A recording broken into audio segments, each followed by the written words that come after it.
Bonjour, je m'appelle Arthur Capon, je suis PDG de la Brigade de Véro. La Brigade de Véro, c'est surtout l'histoire d'une idée en fait. Il y a 3 ans et demi à peu près, je reçois un appel de ma mère qui me dit écoute, j'ai grossi, il faut que je fasse quelque chose, et qui me dit écoute, je trouve rien, je vais le faire moi-même. Donc 3 mois et demi plus tard, je descends dans le sud de la France depuis Londres, et je tombe sur mes deux parents qui avaient tous les deux fondu, et qui cuisinaient pour une quinzaine, une vingtaine de personnes dans un petit village du sud de la France où il n'y a rien.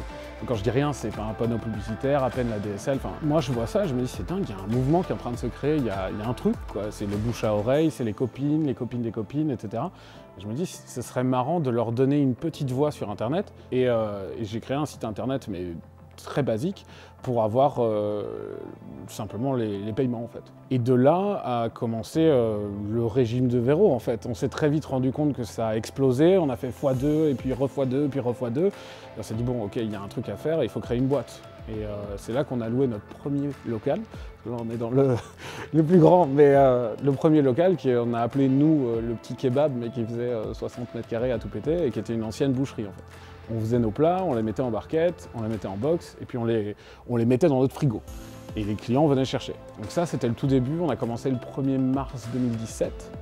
Et fin de l'année 2017, on s'est dit, tiens, si on faisait de la livraison à domicile. Et de là, en fait, on a ouvert le Gare et l'Hérault en livraison à domicile. C'était nous qui le faisions. Et en 3 mois de temps, on a fait 28 000 km avec notre voiture. Donc on s'est dit, tiens, on va passer à la livraison nationale, et on a bossé avec Chronofresh depuis ce jour-là, donc au 1er janvier 2018, et de là on a explosé. En termes de chiffres, pour vous donner un ordre d'idée, en 2017 on a fait 75 000 €, en 2018 on a fait 650 000 €, en 2019 on a fait 1 456 000 €, et cette année on est parti pour faire pratiquement 3 millions. Donc à la suite du premier kebab, on a décidé qu'il fallait absolument grandir et rentrer dans un autre local parce qu'on était trop serré tout simplement. Quand on a cherché le deuxième local, celui d'Alès qui fait 250 mètres carrés, on a pas mal mobilisé autour de nous pour essayer de trouver ce local, notamment Alès Myriapolis qui nous a pas mal aidé sur la recherche dans le bassin alésien. Et derrière, à Montpellier, on a eu beaucoup d'accompagnement de la région, déjà via Créalia, mais derrière aussi, je pense à Laurence Bontemps qui nous a beaucoup accompagnés.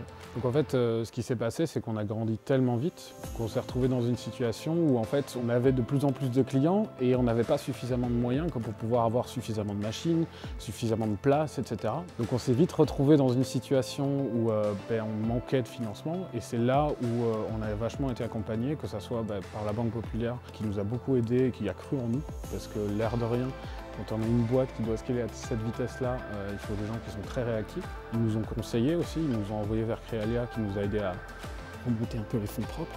Et à partir de là, on a pu commencer à négocier avec les banques, tout simplement. C'est ce qui nous a permis aussi de financer cette croissance et cet endroit aussi, parce que l'air de rien, avec 2500 mètres carrés, on n'aurait jamais pu le financer nous-mêmes. Et aujourd'hui, on a la possibilité de grandir et de voir 2021 avec un grand smile, et ça, c'est génial.